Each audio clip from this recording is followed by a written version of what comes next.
Curry టేస్టీగా ఉండాలి, 15 మినిట్స్లో అయిపోవాలంటే ఇలా ఎగ్ ఫ్రై చేయండి, చాలా బాగుంటుంది. ఇది మా ఇంట్లో ఫేవరెట్.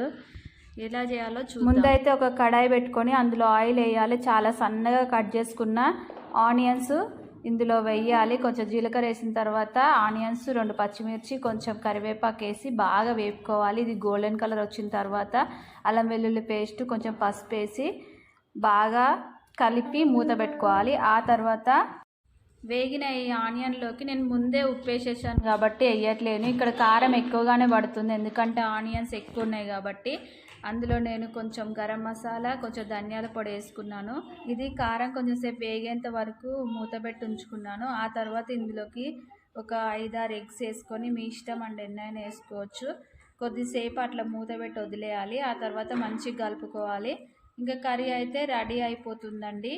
ఇది మళ్ళీ 2 సార్లు కలుపుకొని మళ్ళీ అలాగే మూత పెట్టి బాగా సిమ్లో ఉడికించాలి. ఉడికిన తర్వాత ఇందులో కొత్తిమీర వేసి దించేస్తే అంతే అండి, అయిపోయింది ఎగ్ కర్రీ.